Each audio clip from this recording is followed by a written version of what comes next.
The same phone, one price. But depending on where you live, it could cost you 3 days of your life, or over a year of it. The gap between the top and bottom of this ranking is almost hard to believe. In Switzerland, the average worker needs just 3.5 days to afford the latest iPhone. And here's the surprising part. Switzerland isn't even number 1. In India, that number jumps to around 160 days. That means the average Indian worker has to work more than 50 times longer to afford the exact same phone. And before this video is over, I'm going to show you countries where that number goes even higher, places that aren't even included in the official index. And the reason why is actually more shocking than the numbers themselves. If you thought Switzerland would take the top spot, you're not alone. It has some of the highest salaries in the world and is considered Europe's financial capital. But a tiny country beats it. That country is Luxembourg. The average worker there needs just 3 working days to afford the latest iPhone. And the reason is actually really interesting. Luxembourg also has one of the highest after-tax incomes in Europe, around $5,800 to $7,000 a month, while iPhones are priced slightly lower than in Switzerland. That small difference in local pricing is enough to flip the ranking. It's a perfect example of why salary alone doesn't tell the whole story. Local prices matter just as much. Switzerland comes next, also at around 3 working days, followed by the United States, Belgium, Denmark, the Netherlands, and Norway, where the average worker needs about 4 days to afford an iPhone.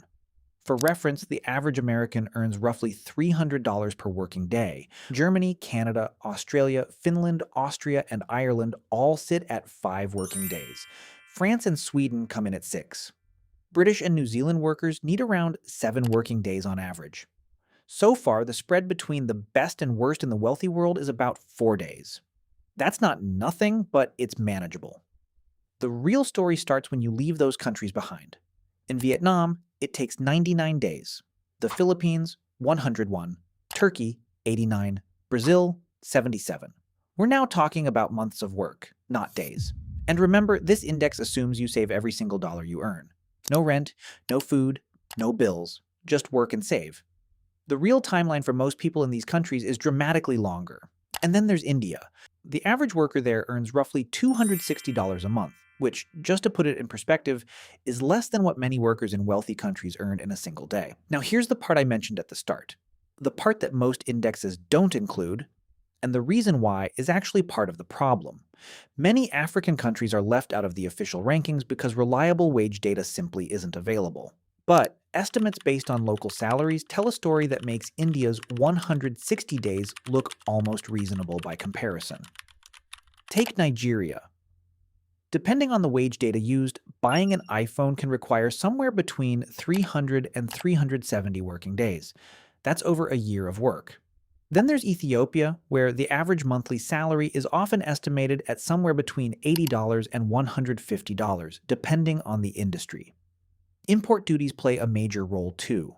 In some markets, iPhones cost significantly more due to taxes. So in a country like Ethiopia, you might be earning $100 a month while the phone you want costs over $1,000 or more.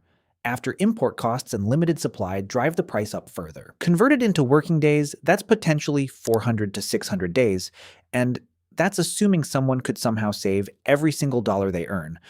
No food, no rent, no transportation.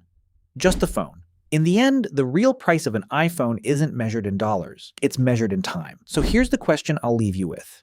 How many days would you have to work to afford the latest iPhone where you live? Drop it in the comments below.